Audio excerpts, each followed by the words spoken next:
وَإِذَا قُرِئَ الْقُرْآنُ فَاسْتَمِعُوا لَهُ. بسم اللہ الرحمن الرحیم. الحمدللہ والصلاة علی رسول اللہ وعلی آلہ آل اللہ لا سیما علی بقیت اللہ واللعنۃ الدائمۃ الباقیہ علی اعداء اللہ. اما بعد فقد قال اللہ الحکیم فی کتابہ الکریم. بسم اللہ الرحمن الرحیم. الم تر کیف فعل ربک باصحاب الفیل الم یجعل کیدہم فی تضلیل وارسل علیہم طیرا ابابیل. آج میرا اس قرآن کریم کی آیت کے ذیل میں تیسرا جلسہ قرآن ہے جو ہمارے ناظرین علی ٹی وی کے ذریعے دیکھ رہے ہیں. کل کی تقریر میں نے آپ کے سامنے خانہ کعبہ کے چوکور ہونے کا تذکرہ کیا تھا کہ اللہ نے خانہ کعبہ کو چوکور کیوں بنایا. جو آپ کے ذہنوں میں باتیں محفوظ ہوں گی. اس ذیل میں نے عرض کیا تھا کہ اللہ نے رکن بندگی 4 قرار دیے ہیں. تسبیح ہے، تحمید یعنی حمد ہے، تہلیل یعنی لا الہ الا اللہ ہے، اور تکبیر یعنی اللہ اکبر ہے. ہم اپنی روزمرہ کی زندگی میں بہت سی چیزوں کو نہ جاننے کی وجہ سے بہت ہی خفیف اور ہلکا سمجھتے ہیں. درحال ہے کہ اس کے اندر بہت زیادہ انسانی زندگی کے لیے برکتیں ہیں، رحمتیں ہیں. امیر المومنین علی ابن ابی طالب علیہ السلام فرماتے ہیں کہ نبی اکرم صلی اللہ علیہ وآلہ وسلم کی خدمت میں غریب اور نادار لوگوں کی ایک جماعت آئی، اور غریب و نادار جماعت میں آنے والوں نے رسول اللہ سے شکایت کی. اور شکایت میں کیا کہا ان لوگوں نے وہ سنیے. انہوں نے یہ کہا کہ یا رسول اللہ، ہم لوگ غریب ہیں، نادار ہیں، لیکن جو لوگ امیر ہیں وہ اپنی دولت کی وجہ سے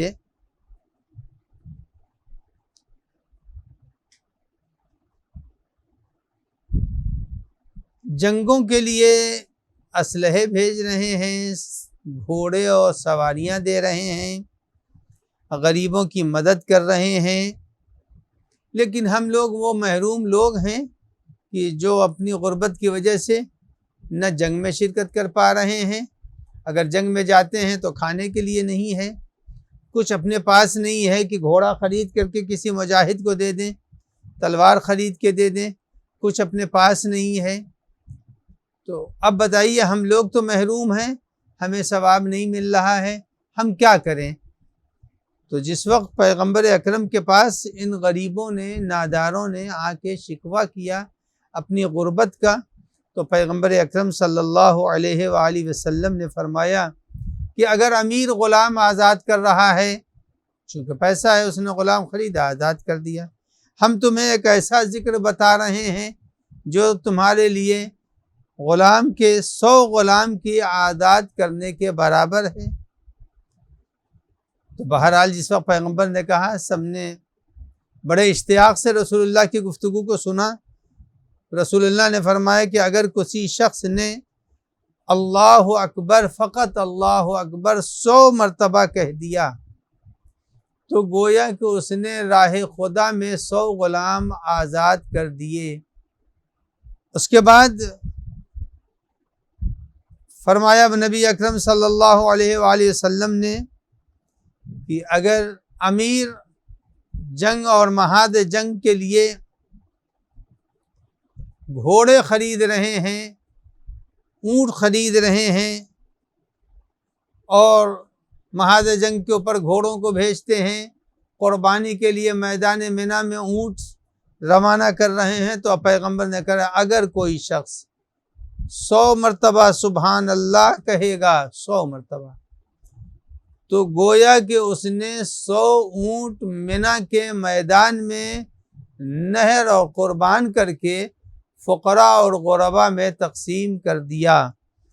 تو اب اللہ اکبر 100 غلام کے مقابل میں ہے، سبحان اللہ 100 اونٹ کے مقابلے میں ہے، الحمدللہ اگر ہے تو اب پیغمبر اکرم صلی اللہ علیہ وآلہ وسلم نے کہا اگر کوئی شخص 100 مرتبہ الحمدللہ پڑھتا ہے تو اس کا اثر یہ ہوگا کہ گویا اس نے 100 تندرست و توانا گھوڑے لشکر اسلام کو تحفے اور سوغات میں دیے ہیں، تاکہ جو سپاہی پیادہ ہیں اور جنگ میں سواری نہیں رکھتے وہ ان کے دیے ہوئے گھوڑوں پر جنگ میں جائیں۔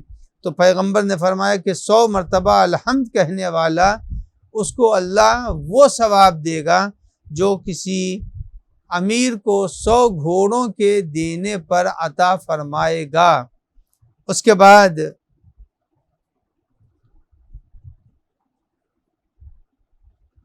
اب ایک سوال پیغمبر اکرم صلی اللہ علیہ وآلہ وسلم نے، دنیا میں ہر روز آدمی قرآن کی تلاوت کر رہا ہے، روزے رکھ رہا ہے، صدقہ بھی دے رہا ہے، اعمال عاشورہ بھی کر رہا ہے اور زیارت جامعہ بھی پڑھ رہا ہے، یہ سارا عمل کر رہا ہے۔ تو ظاہر ہے کہ اگر اس سارے عمل کا ثواب اس کو پروردگار عالم نے، مثال دے رہا ہوں کہ اس کے عوض میں اللہ نے اس کو جنت کا ایک طبقہ دے دیا، اگر اللہ نے جنت کا ایک طبقہ دے دیا، نماز پڑھنے والے، نافلہ پڑھنے والے، زیارت جامعہ پڑھنے والے، اعمال عاشورہ کرنے والے، تو اس کو جنت کا ایک ہی طبقہ ملے گا۔ لیکن اگر کسی شخص نے 100 مرتبہ لا الہ الا اللہ کہہ دیا تو اس کا عمل اس سارے عبادت کرنے والے کے عمل سے گراتر اور وزنی قرار پائے گا۔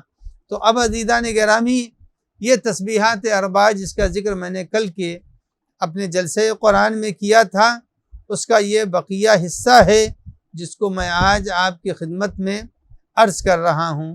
اب اسی کل کی تقریر کا ایک بقیہ حصہ کہ پیغمبر نے جب فرمایا کہ تم لوگ جہنم کے شعلوں سے بچنے کے لیے سپر تلاش کرو، سپر بناؤ، ڈھال بناؤ تاکہ وہ تم کو شعلہ جہنم سے بچا سکے، تو تسبیحات اربعہ بھی شعلہ جہنم سے بچائے گا۔ تسبیحات کے ساتھ ساتھ ایک چیز اور ہے جو انسان کو جہنم سے بچائے گی۔ وہ کون سی چیز ہے جو انسان کو جہنم سے بچائے گی؟ تو خود علی حبہ جنہ، محبت علی ابن ابی طالب علیہ السلام جہنم کے لیے سپر ہے۔ خوش نصیب ہیں وہ افراد جو اس مہینے میں محبت اہل بیت علیہ السلام رکھتے ہوئے اللہ کی بندگی کر رہے ہیں، عبادت کر رہے ہیں۔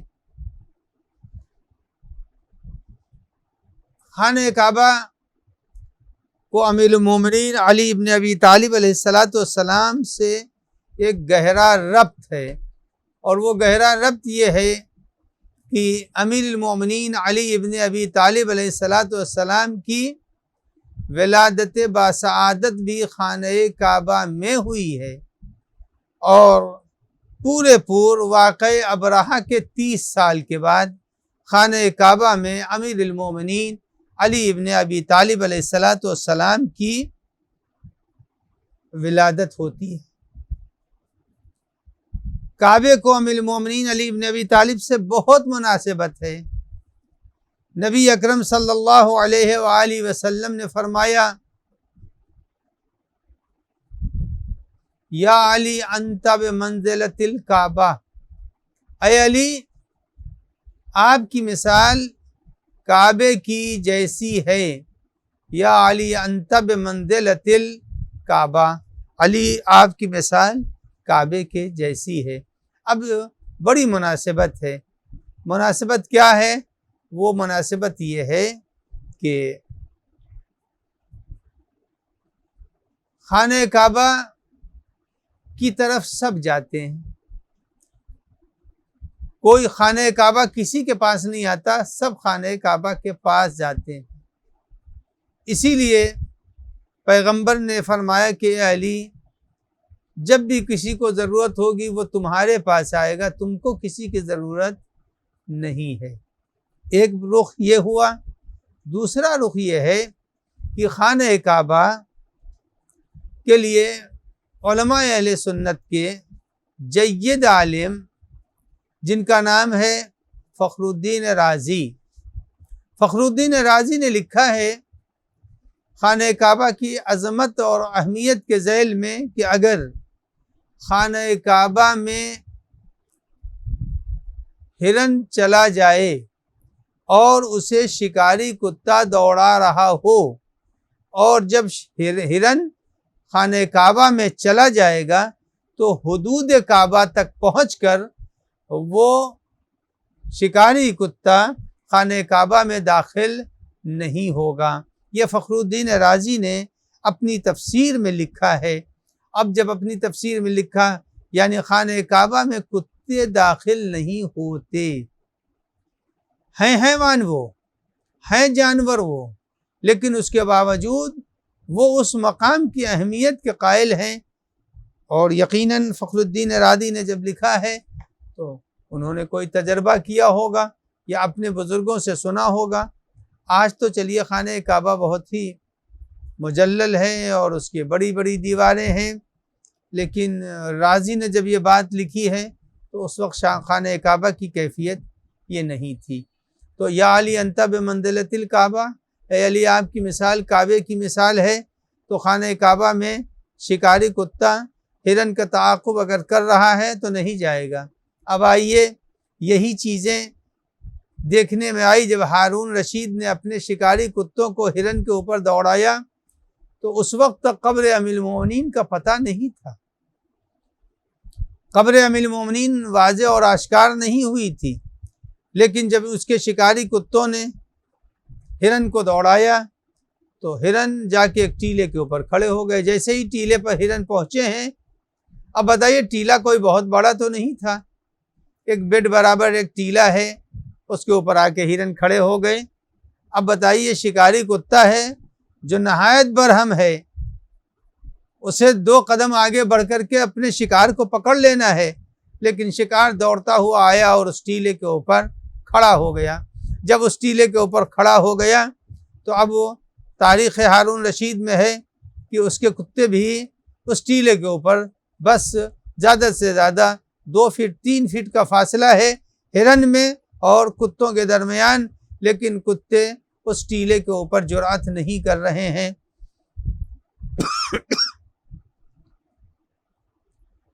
جب وہاں سے ہارون رشید نے اپنے کتوں کو واپس بلا لیا تو ہرن پھر اس ٹیلے سے اتر آئے اور پھر چرنے لگے۔ جب ہارون رشید کے کتوں نے پھر دیکھا کہ ہرن چر رہے ہیں، ہارون رشید نے اپنے ان کتوں کو دوڑایا، پھر ہرن وہاں کے اوپر چلے گئے، اس ٹیلے پر جا کے کھڑے ہو گئے۔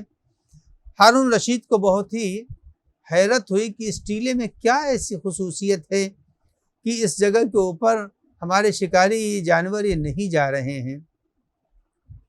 اس نے علاقے کے لوگوں کو بلوایا، اور جب علاقے کے لوگوں کو بلوایا تو علاقے کے لوگوں میں سے ایک بوڑھا آدمی آیا، اور آنے کے بعد اس نے یہ کہا کہ آپ کے شکاری کتے اس پر آ نہیں سکتے۔ کہا کیوں نہیں آ سکتے، کیا وجہ ہے؟ یہ تو میں آنکھوں سے دیکھ رہا ہوں۔ کہا یہ قبر علی ابن ابی طالب علیہ السلام ہے، دشمنوں کے خوف سے یہ قبر چھپائی گئی تھی، اور یہ قبر امیر المومنین ہے جس کو ہمارے بزرگوں نے یکے بعد دیگرے نقل کیا ہے، اور یہ بات ہم تک آج پہنچی ہے کہ یہ قبر امیر المومنین علی ابن ابی طالب ہے۔ تو اب معلوم یہ ہوا عزیزان گرامی کہ خانہ کعبہ کی وہی اہمیت ہے جو علی ابن ابی طالب علیہ السلام کی ہے۔ پیدائش بھی خانہ کعبہ میں ہوئی، مقام و منزلت بھی وہی ہے جو خانہ کعبہ کی ہے کہ دنیا آئے گی خانہ کعبہ کا طواف کرے گی۔ جب کوئی علم کی گتھی سلجھانی ہوتی ہے تو بڑے بڑے حکمراں، بڑے بڑے خلفاء آئے اور آنے کے بعد امیر المومنین سے علم کی گتھیوں کو سلجھایا۔ تو خانہ کعبہ کو امیر المومنین علی ابن ابی طالب علیہ السلام سے یہ ایک مناسبت۔ اب ایک بات عرض کر دوں جو تاریخ کا بہت اہم حصہ ہے کہ پیغمبر اکرم صلی اللہ علیہ وآلہ وسلم کا ارشاد ہے کہ النظر الی الکعبہ عبادہ، کعبے کی طرف دیکھنا عبادت ہے۔ اور کچھ مواقع بیان کیے گئے ہیں کہ 4 موقعوں کے اوپر آدمی کی دعا برجستہ قبول ہو جاتی ہے۔ انہی میں سے ایک وقت وہ ہے کہ جب آدمی خانہ کعبہ پر نظر پہلی پڑے تو جب نظر پڑے اسی وقت جو دعا کرے گا اس کی دعا پروردگار عالم کعبے کے احترام میں سن لے گا۔ تو اگر کسی کی کوئی حاجت ہو تو خانہ کعبہ میں جانے کے وقت بڑی بڑی دیواریں ہیں، جب وہ پہلی نظر خانہ کعبہ پر پڑے تو اسی وقت جو دعا کرے گا پروردگار عالم اس کی اس دعا کو قبول کر لے گا۔ اب ایک سوال ہے تاریخ کا کہ بخاری میں یہ حدیث ہے، امام پیغمبر اکرم صلی اللہ علیہ وآلہ وسلم سے جناب ابو ذر نے پوچھا کہ یا رسول اللہ یہ بتائیے کہ خانہ کعبہ کو کس نے بنایا اور مسجد اقصیٰ کو کس نے بنایا؟ نوجوان جو ہمارے علی ٹی وی کو دیکھ رہے ہیں ان کے ذہنوں میں یہ ہوگا کہ خانہ کعبہ کو حضرت ابراہیم نے بنایا ہے اور مسجد اقصیٰ کو حضرت داؤد نے بنایا ہے، لیکن نہیں، ایسا نہیں ہے۔ خانہ کعبہ کو حضرت ابراہیم نے نہیں بنایا، قرآن نے خود بڑی رعایت کی ہے۔ جناب ابو ذر کے جواب میں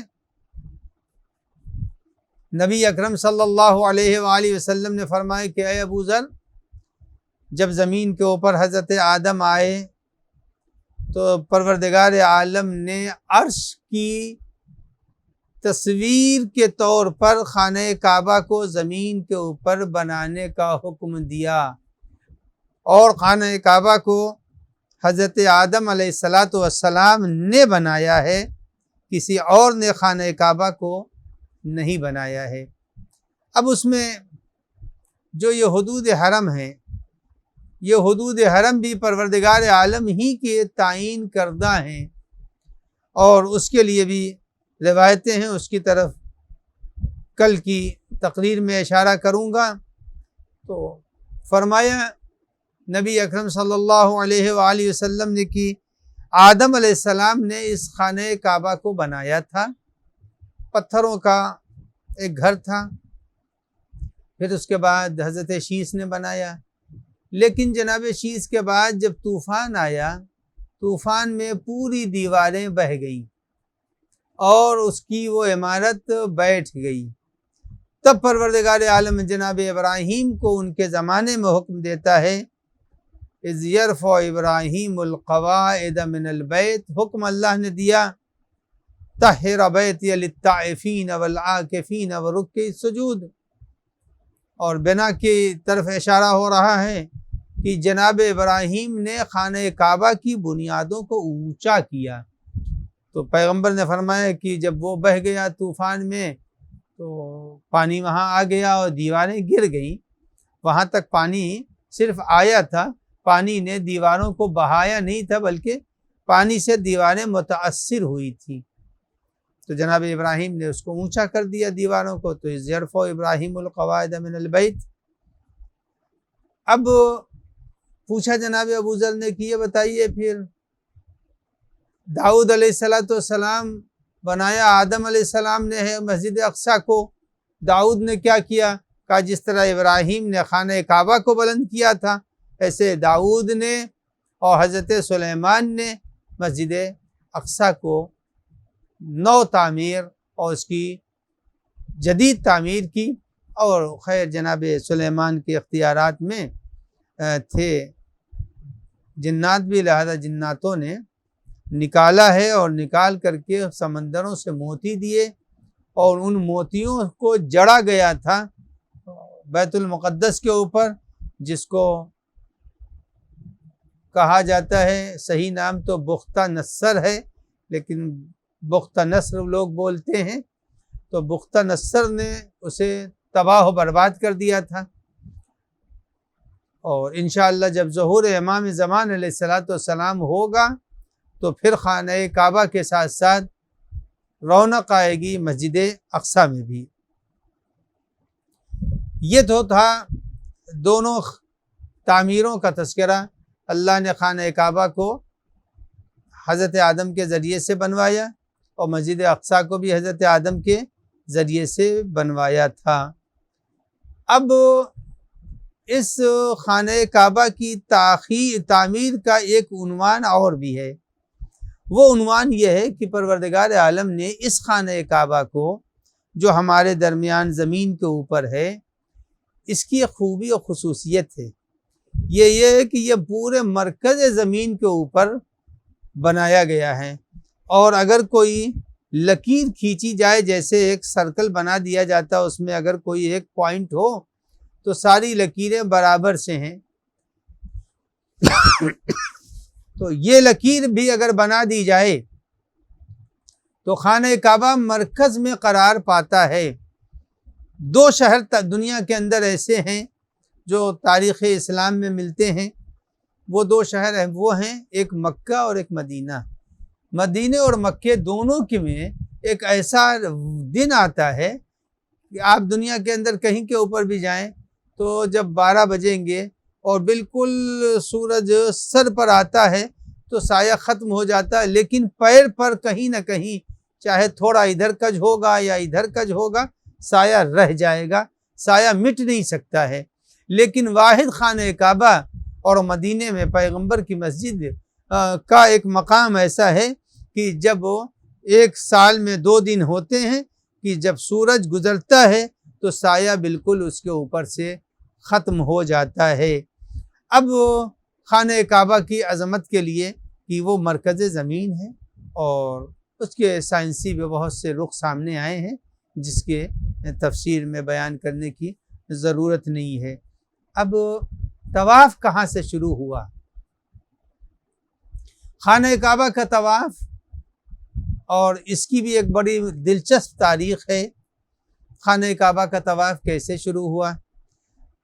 جب پروردگار عالم نے زمین کے لیے فرمایا کہ میں زمین کے اوپر اپنا ایک جانشین اور خلیفہ بنانے والا ہوں، تو ملائکہ نے اللہ کے اس اعلان پر کہا کہ زمین پر تو اسے بھیج رہا ہے جو زمین پر فساد کرے گا، خون ریزی کرے گا۔ تو فرشتوں کو اندازہ نہیں تھا کہ ہمارے اس سوال کا اثر کیا ہوگا، فرشتوں کو پتہ نہیں تھا کہ اس کا اثر کیا ہوگا۔ جب وہ ان فرشتوں نے یہ سوال کیا تو جو ان کے سامنے ایک نور کی چادر رہا کرتی تھی، وہ نور کی چادر ان کے سامنے سے ہٹ گئی اور ایک تاریکی سے ان کے سامنے آ گئی۔ جب ان کے سامنے وہ تاریکی سی آ گئی تو ان لوگوں نے اپنے اس عمل کو نامناسب سمجھا، اور جب نامناسب سمجھا تو اب عرش کے پاس توبہ کرنے کے لیے پہنچے۔ جب عرش کے قریب توبہ کے لیے گئے اور طواف عرش کرنے لگے تو پروردگار عالم نے بعض ملائکہ کو یہ حکم دیا کہ 6 آسمان کے اوپر جاؤ اور ایک گھر تعمیر کرو جس گھر کا نام زراح ہوگا۔ لہذا اس گھر کو تعمیر کیا اور فرشتوں نے اس کا طواف کیا۔ اب جو طواف کیا ہے تو وہ طواف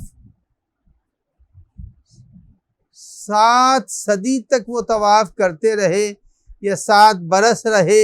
اب اس کی تعین تو خدا ہی جانتا ہے، وہ زمین والا سال تھا یا آسمانوں والا سال تھا، انہوں نے اس کا طواف کیا اتنی مدت میں، تو وہ جو لفظ 7 وہاں سے چلا تھا وہ زمین کے اوپر بھی آیا، اور جب زمین کے اوپر آیا تو آنے کے بعد لوگ بھول گئے، عدد بھول گئے، بے شمار طواف کرتے جاتے تھے۔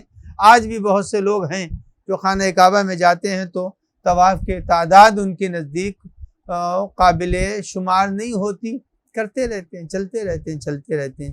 مٹ گیا یہ طواف میں عدد کا تصور، لیکن جناب عبد المطلب علیہ السلام کے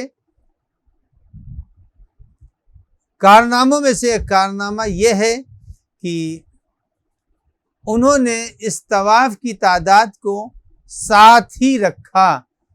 جب 7 رکھا تو آج تک جناب عبد المطلب کی یہ تاسیس آج باقی ہے، اور آج تک طواف کی تعداد جو شوط ہوتا ہے وہ 7 ہی شوط آج تک رائج ہے۔ جناب عبد المطلب نے اور بہت سی چیزیں رائج کی تھی، انہی میں سے کل گزر چکا ہے جمعہ کو خود جمعہ کیوں کہتے ہیں اس کی بھی ایک تاریخ ہے، چونکہ جناب عبد المطلب ہر جمعے کو خانہ کعبہ کے پاس آتے تھے، اور آنے کے بعد خانہ کعبہ میں بیٹھ کر وہ لوگوں کے مسائل کو حل کیا کرتے تھے۔ چونکہ جمع ہوتے تھے لوگ خانہ کعبہ میں جمعے کے دن، لہذا اس کا نام جمعہ ہو گیا۔ اب لوگ جمع ہوتے تھے اپنے قوم قبیلے کے خاندانی مسائل کو، جھگڑوں کو وہ ان سے بیان کرتے تھے، لہذا جب ان جھگڑوں کو جناب عبد المطلب حل کرتے تھے تو اس روز جمع ہونے کی بنیاد پر اس کا جمعہ نام پڑ گیا۔ تو جناب عبد المطلب کی ایجادات میں سے جمعہ بھی ہے، اللہ نے اس کو پیغمبر کے اسلام لانے کے بعد، بعثت کے بعد، نبوت کے اعلان کے بعد جمعے کو اہمیت اور سردار ایام قرار دیا، اور طواف کو 7 رکھا۔ ایک اور جناب عبد المطلب کی سنت میں سے ہے، وہ یہ ہے کہ پہلے زمانے میں اگر کوئی عورت بیوہ ہو جاتی تھی تو اس کے بیٹے اس سے شادی کر سکتے تھے، چونکہ وہ ماں نہیں ہوتی تھی، سوتیلی ماں سے لوگ شادیاں کر لیتے تھے۔ حضرت عبد المطلب جب آئے انہوں نے کہا کوئی سوتیلی ماں سے شادی نہیں کر سکتا، اللہ نے اس کو بھی قرآن کا حکم قرار دے دیا۔ اب آئیے عزیزان گرامی، اہمیت خانہ کعبہ کے لیے اتنی بات ہے کہ پروردگار عالم نے اس کے لیے ارشاد فرمایا اذ جعلنا البیت مثابۃ للناس وامنا، اللہ نے اس کو ایک ایسا گھر قرار دیا ہے جو گھر ہے امن کا گھر، اور امن کے گھر کے معنی کیا ہوئے؟ اس گھر کے اندر کوئی خون ریزی نہیں ہو سکتی، فساد نہیں ہو سکتا، جنگ نہیں ہو سکتی، لڑائی نہیں ہو سکتی۔ اسی لیے مجلسوں میں نوجوانوں نے سنا ہوگا کہ بالکل حج کے زمانے میں امام حسین علیہ السلام نے خانہ کعبہ کو چھوڑا تھا، اور 8 ذی الحجہ کو وہ مکے سے نکل گئے تھے۔ کیوں نکلے تھے اس کو دنیا نہ سمجھ سکی، لیکن یہی آئے تھے اذ جعلنا البیت مثابۃ للناس وامنا، اللہ نے خانہ کعبہ کو امن کا گھر قرار دیا ہے لوگوں کے لیے۔ یہ نہیں کہا اللہ نے جو ہے وہ مومنوں کے لیے قرار دیا، نہیں، لوگوں کے لیے، جہاں پر انسان چاہے وہ کسی بھی دین کا ماننے والا ہے، اگر خانہ کعبہ میں جا کر پناہ لے لے گا تو پناہ خانہ کعبہ میں آ جانے کے بعد زبردستی اس کو نہیں نکالا جا سکتا، اس کے لیے کچھ اصول بنائے گئے ہیں۔ تو پروردگار عالم نے زمین کے اوپر 4 گھر وہ ہیں جن کو بڑا احترام، بہت مرتبہ، بڑی اہمیت دی ہے۔ وہ 4 گھر کون ہیں؟ ایک خانہ کعبہ ہے، ایک بیت المقدس ہے۔ ایک گھر کون ہے جس کو اللہ نے بڑی اہمیت دی ہے؟ تو روایتیں کہتی ہیں، روایت جیسا کہ منسوب ہے، بیت یقرأ فیہ القرآن، وہ گھر بڑی اہمیت رکھتا ہے۔ اللہ کی نگر میں 4 گھروں میں کعبہ ہے، بیت المقدس ہے، ایک گھر بیت یقرأ فیہ القرآن، وہ گھر جس گھر میں قرآن مجید کی تلاوت ہو رہی ہو، وہ گھر بہت ہی بابرکت گھر ہے۔ اور یہاں تک روایتوں میں ہے کہ ہم محسوس نہیں کرتے، قرآن میں چمک تو ہے ہی ہے۔ ملا باقر کا وہ واقعہ سبھی کو معلوم ہے کہ وہ تو کچھ بھی نہیں جانتے تھے، جاہل تھے بالکل، لیکن چونکہ ان کو قرآن پروردگار عالم کے کسی نیک بندے کی طرف سے یوں ہی ان کو مل گیا تھا، لہذا جب وہ قرآن کی آیتوں کو کسی کتاب کے درمیان بھی دیکھ لیتے تھے تو کہتے تھے کہ یہ قرآن کی آیت ہے، یہ قرآن کی آیت نہیں ہے۔ تو لوگوں نے کہا ملا باقر سے کہ ملا باقر یہ بتاؤ کہ یہ تم نے کیسے پہچانا یہ قرآن کی آیت ہے اور یہ قرآن کی آیت نہیں ہے؟ تو انہوں نے کہا کہ جو چمکتی ہے ہم پہچان لیتے ہیں یہ قرآن کی آیت ہے، اور جو نہیں چمکتی ہم سمجھ جاتے ہیں کہ وہ قرآن کی آیت نہیں ہے۔ تو قرآن کی آیت کے اندر چمک ہے، یہ اور بات ہے کہ ہم لوگ نہیں دیکھ پاتے۔ اگر وہ روح میں تازگی اور پاکیزگی ہوگی تو یقیناً ہم بھی اس چمک کو دیکھ لیں گے۔ تو اب فرمایا پیغمبر اکرم صلی اللہ علیہ وآلہ وسلم کی طرف منسوب ہے کہ ائمہ طاہرین کی طرف منسوب، بہرحال روایت کے اندر یہ لکھا ہوا ہے کہ 4 گھر ایسے ہیں، ایک گھر اس میں وہ ہے کہ یقرأ فیہ القرآن، جس میں قرآن پڑھا جائے۔ جب زمین کے اوپر قرآن پڑھا جاتا ہے تو فضاؤں میں فرشتے جو اللہ کے معین ہیں، جو ادھر سے ادھر جاتے آتے رہتے ہیں، جس گھر میں قرآن پڑھا جاتا ہے وہاں سے ایک روشنی نکلتی ہے اور وہ فرشتے فوراً اس گھر کو سمجھ جاتے ہیں اور پہچان لیتے ہیں یہی وہ گھر ہے جس گھر میں قرآن کی تلاوت ہو رہی ہے۔ لہٰذا اگر کوئی شخص یہ چاہتا ہے اس ماہ مبارک رمضان میں کہ اس کے گھر کو فرشتے دیکھیں تو ہر مہینے میں بھی چاہیے کہ قرآن کی تلاوت ہو، کم سے کم ہر آدمی کو گھر کی فرد کو بیٹھ کر قرآن کی تلاوت کرنا چاہیے، اس لیے کہ اگر کسی نے قرآن کی تلاوت نہیں کی تو یہ یاد رکھیے گا پروردگار عالم کی بارگاہ میں قرآن شکایت کرے گا، اِنَّ هَذَا الْقُرْآنَ مَهْجُورًا، قرآن کی آیت ہے۔ قرآن جب شکایت کرے گا قیامت کے دن کہ پالنے والے انہوں نے جزدان میں لپیٹ کے رکھ دیا تھا اور ہم کو پڑھا نہیں تھا، تو قرآن کی تلاوت ہر گھر میں ہونی چاہیے۔ اب آئیے ایک بات اور عرض کر دوں کہ خانہ کعبہ کو ابرہہ نے گرانا چاہا، لیکن اللہ نے اس گھر کو کیسے بچا لیا؟ بہت ہی معمولی پرندوں کے ذریعے سے۔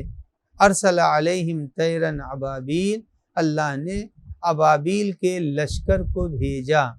اب جو لشکر آیا ہے ایک ایک کنکریاں پھینکی، جو کنکریاں پھینکی ہیں اس کا اثر یہ ہوا ہاتھی بھی مر گئے اور وہ آنے والے سارے کے سارے ابرہہ کے سپاہی بھی مر گئے۔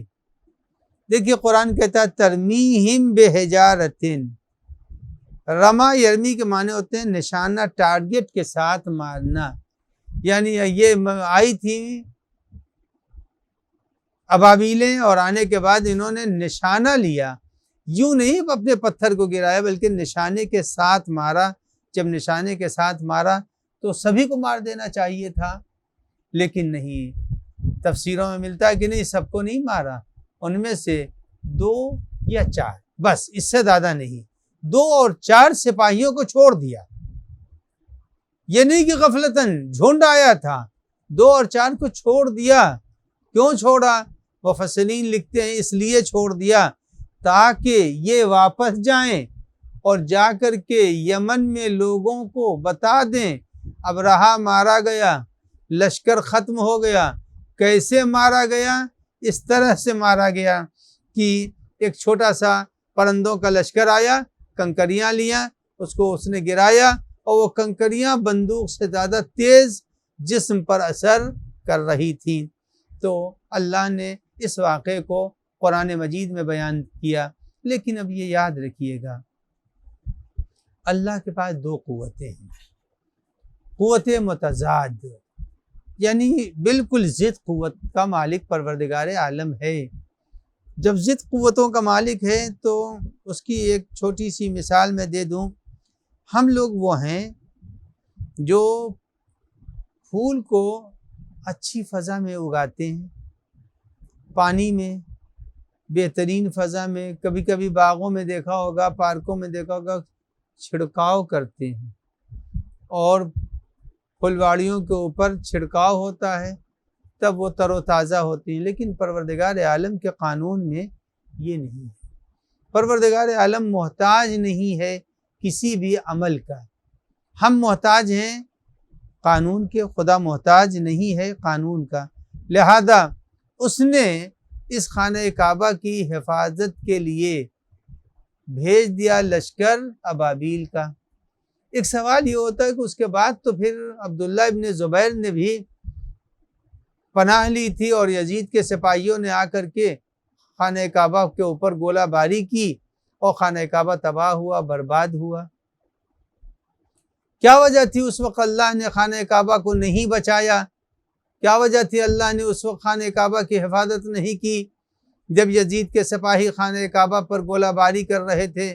عبداللہ ابن زبیر اس میں چھپے ہوئے تھے، جبکہ اللہ نے اس وقت ابرہہ دور تھا لیکن اس کو مسمار کر دیا۔ عبداللہ ابن زبیر اس کے اندر چھپا ہوا تھا اور یزید کے سپاہی گولہ باری کر رہے تھے۔ کہا جاتا ہے دروازے جل گئے، پردے جل گئے، وہ تبرکات جو انبیاء کرام علیہ السلام کے تھے وہ سارے کے سارے تبرکات جل گئے۔ پھر اس کے بعد اس خانہ کعبہ کا اللہ نے دفاع کیوں نہیں کیا؟ سامنے کا جواب ہے پروردگار عالم مسلمانوں سے خانہ کعبہ کو نہیں بچائے گا، اللہ ان لوگوں سے بچائے گا خانہ کعبہ کو جو لوگ کے خانہ کعبہ کے مخالف ہیں۔ عزیزان گرامی، جس وقت خانہ کعبہ پر گولہ باری ہو رہی تھی مکے کے اندر سے مسلمان تھے، مسلمانوں کو چاہیے تھا کہ وہ گولہ باری سے بچاتے اور خانہ کعبہ کی حفاظت کرتے۔ جب بیرونی حملوں سے خانہ کعبہ کو حفاظت کی ضرورت ہوگی تو اللہ بچائے گا، لیکن جب اندرونی حملے ہو رہے ہوں تو اللہ اندرونی حملے کو، ہم مسلمان ہیں، ہماری ذمہ داری ہے۔ ایک بات اور عرض کرتا چلوں کہ اس وقت خانہ کعبہ 2-3 دن پہلے تک تو یہی تھا کہ خانہ کعبہ بند ہے، لیکن امام موسیٰ کاظم علیہ السلام نے فرمایا کہ لو اتلوہ سنتا لم ینادرو، اگر خانہ کعبہ کو طواف سے روک دیا جائے، خانہ کعبہ کو بند کر دیا جائے، عمرہ اور حج نہ ہو رہا ہو، تو یہ یاد رکھنا اللہ کی بڑی بلا میں انسان مبتلا ہوگا۔ لہذا حکومت موجودہ سے یہ گزارش ہے ہماری کہ اس وقت اگر وہ خانہ کعبہ میں دروازوں کو کھول دیں اور بیماری سے بچنے کے لیے اہتمام کریں تو یقیناً خانہ کعبہ کی برکتوں سے بیماریاں چلی جائیں گی۔ لیکن امام نے فرمایا کہ اگر 1 سال تک کعبہ بند رہے گا تو لوگ ہلاک ہو جائیں گے، اور پروردگار عالم نے خانہ کعبہ کے برکت سے ارشاد ہو رہا ہے نبی اکرم صلی اللہ علیہ وآلہ وسلم کا اس حدیث کی روشنی میں جو منسوب ہے، لا یزال الدین قائما ما قامت الکعبہ، جب تک خانہ کعبہ باقی ہے دین باقی رہے گا، اور جب خانہ کعبہ مٹ جائے گا تو دین بھی مٹ جائے گا۔ اور یہ یاد رکھنا چاہیے کہ خانہ کعبہ باقی رہے گا، اور اب بہت جلد دعا ہم سب کے دلوں سے یہی نکل رہی ہے کہ پالنے والے وہ امام آ جائے جو حقیقتاً کعبے کے اندر نماز جماعت قائم کرے، اور وہ امام زمان سلام اللہ علیہ ہوں گے۔ بس آج کی اس تقریر کو یہیں پر ختم کرتے ہوئے میں اپنے ناظرین سے 2 سوال کرنا چاہتا ہوں۔ سب سے پہلی چیز کہ وہ کون سے امام تھے جنہوں نے امیروں اور غریبوں کے درمیان کے فرق کو مٹا دیا تھا کسی عمل کو دے کر کے۔ وہ کون سا عمل تھا جس عمل کے ذریعے سے امیروں نے جو ثواب حاصل کیا، غریبوں کو بھی اسی ثواب سے اللہ نے سرفراز کر دیا۔ دوسری بات، وہ کون سا فرشتہ تھا جس نے عرش اعظم سے تمسک کیا اور لپٹ کے رویا، جس کی وجہ سے اللہ نے کس آسمان کے اوپر ایک گھر بنایا جس کا ایک مخصوص نام تھا۔